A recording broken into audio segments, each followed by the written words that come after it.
이주천 TV의 이주천입니다.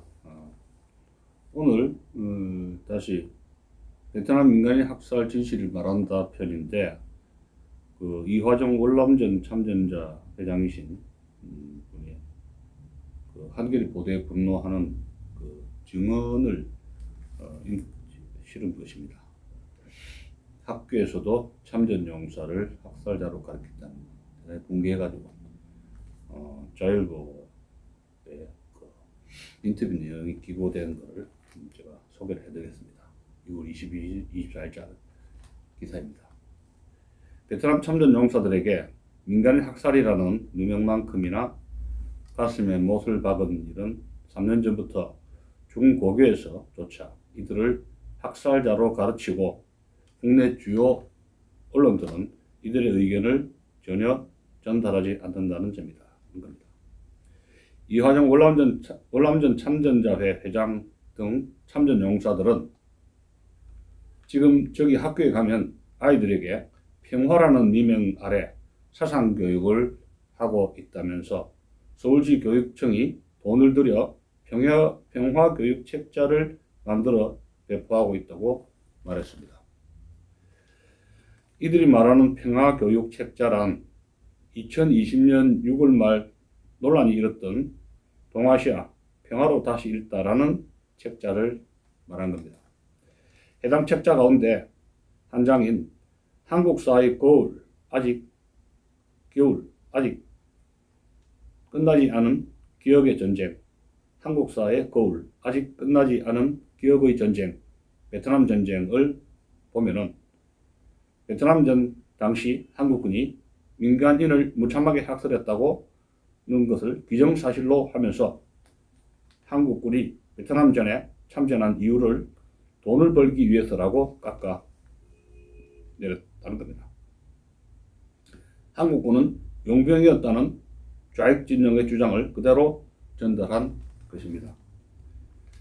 다시 당시 한국군은 미군이나 호주군 등과 달리 북베트남에서는 작전을 펼치지 않았습니다. 북베트남에서는 전혀 작전을 펼치지 않았습니다. 또한 우리 국군은 미군 지휘를 받은 게 아니라 우리 국군 단독으로 주월 사령부를 만들어 남베트남 미군과의 공조 아래 작전을 치렀던 것입니다. 돈을 받고 대신 싸운다는 개념은 정확하지 않고 그보다는 자유민주주의 체제를 수호한다는 의지가 더욱 컸고 그 과정에서 미국의 지원을 받았다는 것이 참전 용사들과 당시 정부 관계자들의 공통된 의견입니다. 참전 용사들은 이어 언론에 대한 섭섭함과 불만을 토로했습니다. 지난해 8월 7일 KBS에서는 시사 멘터리 추적 얼굴들 학살과 기억이라는 방송을 통해 베트남전 당시 뽕리 뽕넛 마을에서 한국군 총령부대가 민간인 수십 명을 학살했다는 주장을 전달했습니다. 방송에 베트남전 참전 용사의 의견은 전혀 포함되지 않았습니다.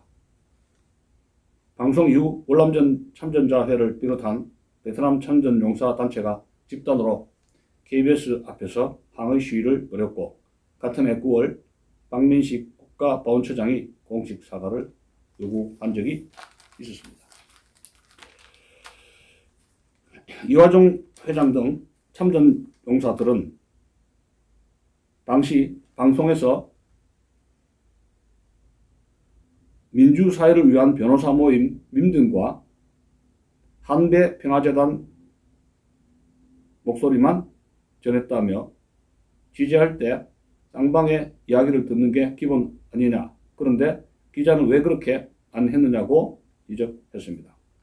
그러면서 참전 용사들은 지금 KBS나 MBC, YTN 모두 민노총 언론 노조가 장악해서 완전히 좌편향된 기자들이 프레임을 만들어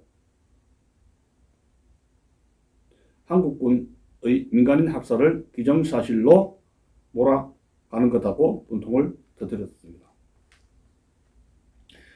참전 용사들은 이제 정부도 못 믿겠다며 2심 재판 때는 법무법인을 직접 고용해서 싸울 것이라고 밝혔습니다. 2020년 4월부터 시작된 베트남전 민간인 학살 관련 손해배상 소송 당시 문재인 정부의 태도에 문제가 있었다고 이들은 지적을 합니다. 정부 상대의 소송 때 정부 변호사를 법무부가 맡는데 당시 추미애, 박범계가 법무부 장관을 하던 때라 성의 있는 태도로 재판에 임하지 않았다는 게 이들의 지적이었습니다. 참전 용사들은 소송 마지막 단계가 되었어야 보훈처 박민식 장관님이 취임하신 뒤에야 법무부가 부랴부랴 움직였다고 덧붙였습니다.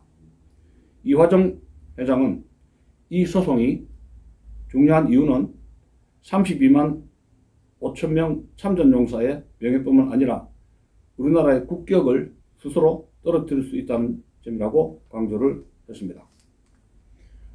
이화정 회장에 따르면 월남전 참전자회는 현재 베트남 제향군인회와 돈독한 관계를 맺고 있습니다. 월남전 참전자회는 베트남 제향군인회 등과 함께 베트남의 고엽제 피해자 300만 명의 재활을 돕는 사업도 추진할 계획입니다. 올해 5월 29일로 정해진 제1회 파병용사의 날에는 베트남 제향군인 회장과 베트남 공안위원장을 기념식에 초대한다는 계획도 세우고 있습니다.